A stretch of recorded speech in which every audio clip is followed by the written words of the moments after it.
Do you have blocked fallopian tubes, or you know someone that has blocked fallopian tubes and the person has been trying to get pregnant? Now this video is for you. Share this video so that the person can get it. I'll be discussing on how to get pregnant with blocked fallopian tubes. My name is Dr. Nkiruka Bridget at OBGYN Talks with Dr. Adazion. I'm a consultant obstetrician gynecologist. I discuss everything about women's health, children's health, and sometimes men's health on my channel.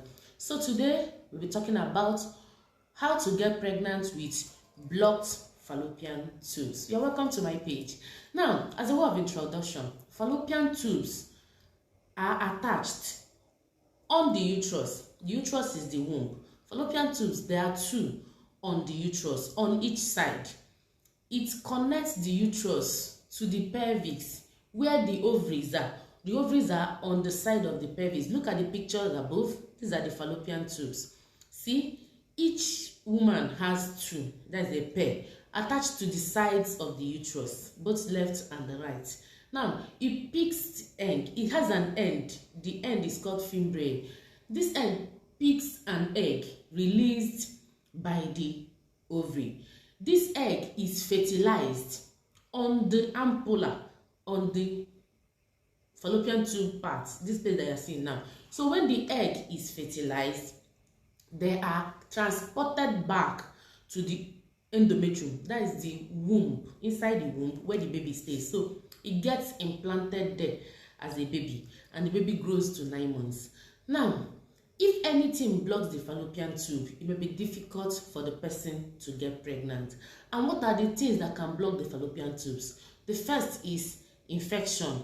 Infection can be in form of sexually transmitted infection, mostly from gonorrhea or chlamydia infection. This can go on to change the inside surface of that fallopian tube and block it. By inflammation, healing, and fibrosis, it gets blocked. The person will not be able to transport eggs again from the fallopian tubes for it to fertilize. I will not be able to allow semen, sperm that is ejaculated during intercourse to meet the sperm to cause fertilization, and so pregnancy may be difficult to occur. So that's one of the things. Another is pelvic inflammatory disease. Any infection arising from the lower genital tract that moves up to upper genital tract can also cause pelvic this blockage of the fallopian tube. It can even spill to the pelvis, leading to adhesions. Other things that can cause blocked fallopian tube include pelvic adhesions. These pelvic adhesions, that means adhesions around that tube, maybe on the outside. These pelvic adhesions will constrict the lumen of the fallopian tubes, and it will not be blocked. You will not be able to pass egg anymore. I will not be able to transport egg anymore. And even if fertilization occurs, you will not be able to pass down to the uterus. And sometimes the person will not be able to get pregnant, or when pregnancy occurs, it will cause ectopic pregnancy. And other things that can cause it is endometriosis. You've heard of some women, I've discussed it before, you can look for the video about endometriosis. Some women that have the endometrial tissue, that is the tissue from the womb, implanted on other parts of the pelvis, that is the lower abdomen, and they're key by every month the person bleeds, and the person is seeing her menses, she's also bleeding on those points. And when menses stop, the place heals by fibrosis, and it will cause adhesions. Others are fibroid. If there's a fibroid at the corner end, that is the end of the uterus where the fallopian tube is attached, it will block the fallopian tube and lead to tuber blockage. So these are the causes of fallopian tube blockage and what can be done. If you have watched to this point and you have not subscribed to my page, please subscribe, hit the notification button. Thank you. Let's go on. So for a woman that wants to get pregnant, even when she has her fallopian tube blocked, there are things we do. Number one is that we have to do some investigations to find out whether the tubes are totally blocked, partially blocked, is it one that is blocked, is it both that are blocked. So we'll check these things through some investigations, and the commonest we do is hysterosalpingogram. We'll put a dye through the cervix and we look through the dye using an x-ray, taking pictures to see if those dye will spill. So if the dye is spill on both sides, we see, okay, that these tubes are patent. If one spills and the other one does not spill, it gives us a clue that one tube is patent, one is not. Then, if both fallopian tubes does not spill, we'll consider a lot of things. Does it mean that this woman has both fallopian tubes blocked, or she has spasm, we consider these things when we're interpreting the result. Then another one we can do is what we call lap and dye. We call it laparoscopy and dye test. We use minimal access surgery. There is the laparoscope. We look, we check, we even put dye sometimes and see if it will spill. We now check the outside of the womb, outside, to see if there are some adhesions. So laparoscopy, you'll be seeing what you are doing. You are seeing the tube. It's a real-time procedure. You are seeing, you are spilling. If it's spilling, check this side it spills. Check this side whether it spills. If it doesn't spill, know that both did not spill. Or one spills and the other one does not spill. So it gives us a clue that one is totally blocked or one is partially blocked or both are totally blocked. It just gives us a clue what is happening. So when we do these investigations, the next one we'll consider is what is happening. Does this woman have her tubes blocked? If her tubes are totally blocked, now we'll now go on to do this. Now subscribe now, subscribe. Share this video right now. Share it at this point. So if the woman has one of her tubes blocked and one is patent, there's no problem. She goes on to live her life. She gets pregnant. Why? Because the tube that is patent, that one tube that is patent, can give her all her babies, all the babies she wants. So she will go on to have her babies. Even if she ovulates on the other tube that is blocked, we hope that her next cycle she will ovulate on the tube that are patent. And those two that there is patent will pick the egg, allow semen or sperm to pass through it to fertilize the egg. And when it's fertilized, it goes to the uterus and gets implanted, and she lives her life. She can use that one tube to give birth to all her babies. Now, if both tubes are blocked, now what we now check is what is the blocking like. Is it a flimsy blockage? If it's a flimsy blockage, just with hysterosalpingogram, those dye can push out the flimsy things blocking that inside of the tube on both sides. And you see, that's why sometimes you see a woman that has blocked tube or partially blocked tube, and she does this test, hysterosalpingogram, that is done very well with adequate dye. You see that those dye will push out whatever that is blocking the tube, and she will be able to get pregnant. Normal pregnancies, the tubes will become patent, and she gets pregnant, and she has her baby. If the tubes are blocked, that even the dye cannot push it, we can do what we call laparoscopic surgery.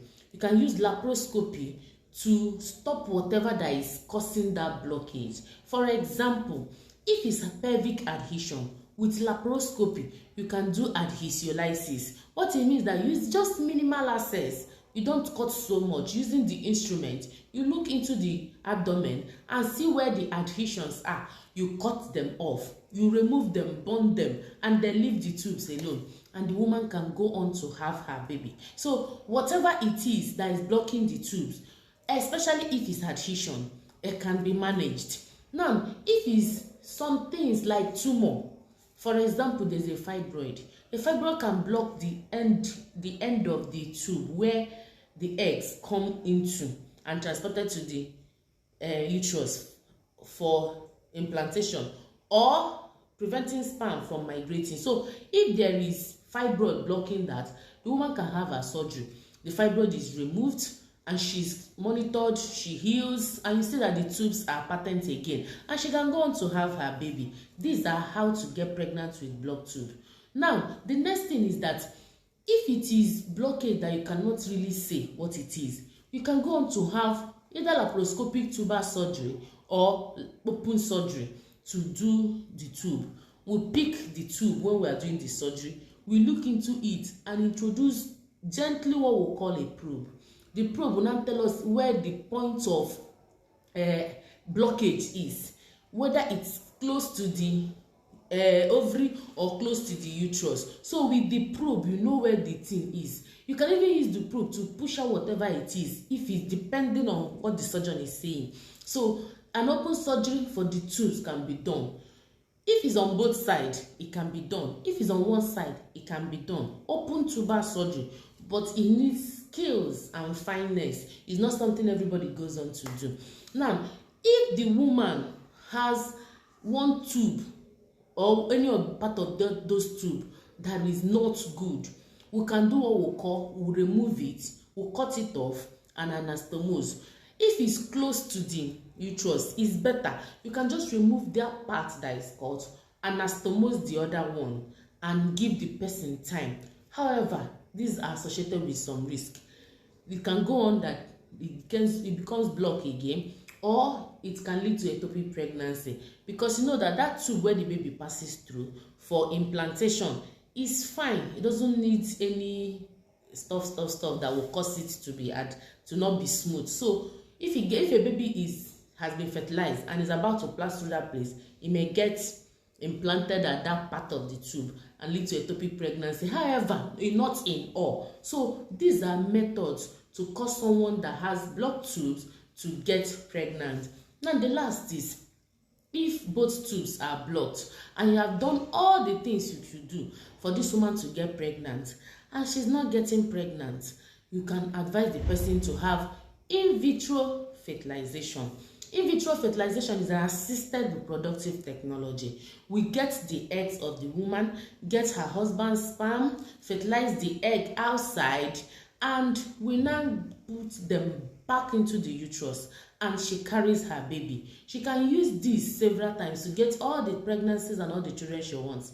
And when she's done, she can stop giving birth. However, in vitro fertilization is one of the ways for someone that has bilateral tubal blockage, means both tubes are blocked, to get pregnant.